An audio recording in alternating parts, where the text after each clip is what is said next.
Hey guys, Oblivion here, coming at you with a deck profile on my Chaos Agent deck for the September 2013 format. Before I get started with the deck profile, I want to say I'm sorry for the small hiatus that I've been on. I've actually been on a hiatus mostly due because of anime. I really cannot watch anime and keep up a YouTube channel. I can't because I do get caught up in anime. I was trying to get caught up in Code Gease, and I guess Code Gease kind of took over my world for a second there. And I have not played Yu-Gi-Oh! And yeah. But anyways, I'm a little bit depressed because my regional got canceled. I did change the deck a lot, so I don't know if you guys maybe want to see an updated deck profile. I don't want to flood my channel with like only Sea Lancer because that's really the only deck I've been testing out like crazy. But like I said, I'm sorry for the short hiatus. And yeah, Code Gease, like anime in general, just kind of fucks me up internally. So yeah, as many of you guys know, Earth went up to 3 in the ban list, and I was kind of contemplating running agents for a short while. My friend Paul was going to sell me the core really cheap, and I was like, it's a good chance to kind of run Earth, especially with the release of Angel of Zero. But then I was like, oh, Ophion's still a card, but there's really many ways of getting over Ophion, which is something I really like. Not only that, there's many. What I like about Chaos Agents, by the way, is that they're really unorthodox. And what does that mean is that there is no particular set build that you have to run this. Probably like 3 of 3 Earth, 3 Venus, and then 3 Hyperion. And the 3 Shine Ball, and that's really like the only staple part of the deck. And then the rest you could kind of like do whatever you want with it. And that's really what I like about it, is that there's room for creativity. It's almost like Frog Monarchs, Sea Lancer. There's no particular build. You could run Card D, you could run Heroes, yada yada. But still, this is what I really like, and this is the build that I was running. Like I said, I'm a cheap person, so I would run like a very cheap build. So this is like my cheap build. This is almost a budget variant with no Transmodify.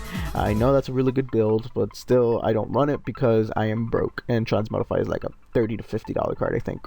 So anyways guys, let's stop the talking and let's get to deck profile.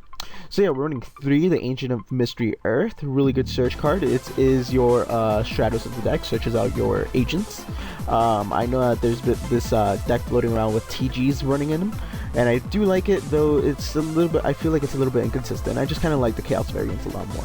And with the reprint of BLS, literally this deck has become very, very budget. Maybe except like 1 or 2 cards that you might have to spend like $3 or $4 or $5 on it, but other than that, really good card. So yeah, a 3 Agent of Creation of Venus.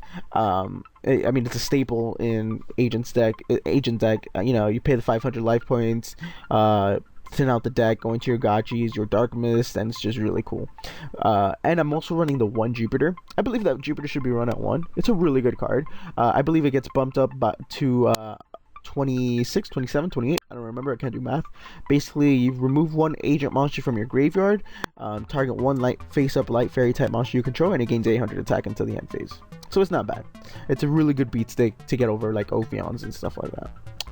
3 Mystical Shine Ball for the Venus. I mean, you have to. And 3 Master Hyperion to end like the boss monster of the agents. You could special summon it like super easily by banishing 1 agent monster. And also, once per turn you can banish 1 light fairy type monster from your graveyard, target 1 card on the field, and destroy that target. So that's pretty cool. Like I said, it's a beat stick. It's so good. Yes, it does kind of get like shitted on by Ophion, but you gotta find ways to get over it. To be completely honest, guys, you do. Now for like more of like the personal tag, like this is like when the actual deck starts, in my opinion. 2 Archulate Christias. This is like the anti-special summon. If you get this first turn out on Evil Storms, it's basically GG. You can special summon it when you have 4 fairy type monsters in your graveyard, and when it is special summon, target 1 fairy type monster from your graveyard and add it to your hand, and neither player can special summon. And if this card would be sent from the field to the graveyard, it returns to the top of the deck.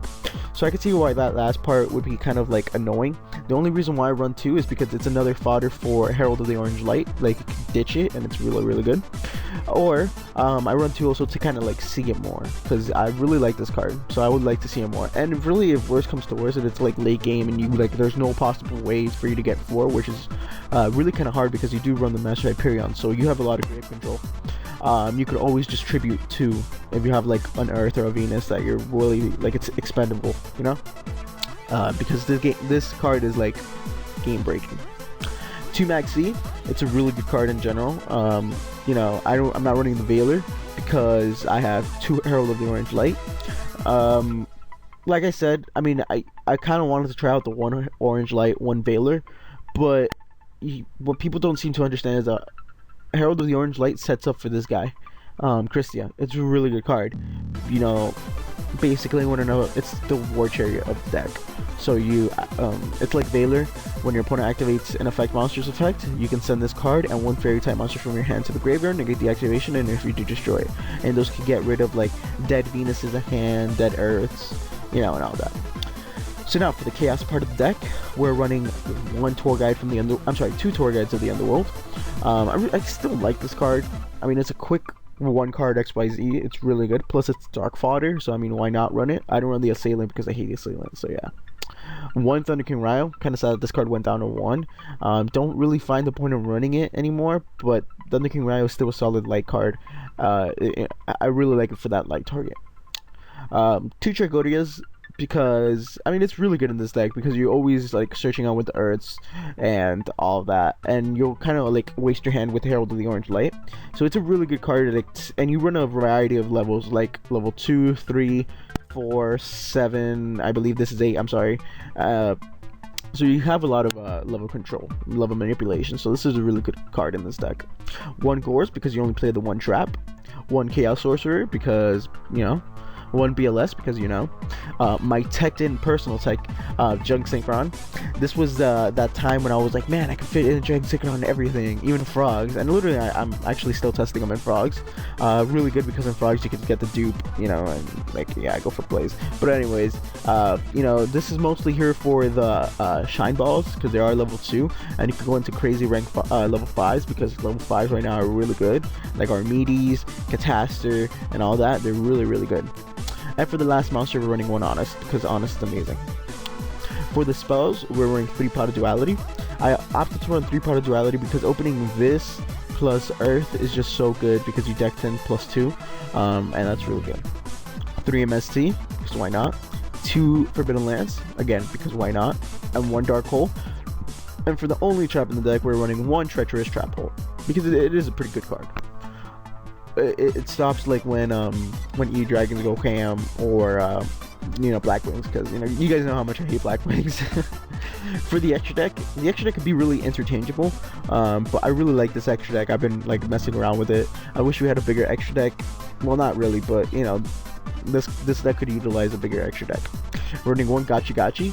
You only ever go into 1 Gachi Gachi. 1 Dark Daigusto Phoenix. 1 Dark Mist. For the rank 3s, we're running 1 Levier the Sea Dragon. Pretty awesome to like banish Master Hyperion, and banish for Master Hyperion effect or whatever, and then you special summon a Venus with like Levier, go for no TK. Fortune Tune, it's still a really good card. Allows you to get back target 2 level 3 monsters in your graveyard when it gets sent to the graveyard, and then you shuffle this card back into your extra deck, so really good. You can get your Junk Synchrons back. Most of you're gonna get your Tour Guides back though. This is mostly a stall card, like Zen Mains, which are running 1 Tempo, really good card. Deals with Ophion and stuff, so that's why I opted to run it. 1 Catastor for the Synchros, 1 Archimedes, and 1 Magical Android for the rank level 5s. I'm sorry. 1 HTS Cybehemoth, a really good card. It's a DD Warrior Lady. 1 Black Rose for the rank level 8s. Scrap Dragon, Crimson Blader, and the Angel of Zero. You only need the 1 Angel of Zero because no matter what, you are gonna bring it back if it's in the grave or banished or whatever. It's a really good card. Once you get this combo off of Master Hyperion, it's amazing. So anyways, guys, hopefully you guys enjoyed this deck profile. Again, I'm sorry for the small hiatus, but hopefully you guys could forgive me about that. And this has been Oblivion, guys. Catch you guys later. Deuces.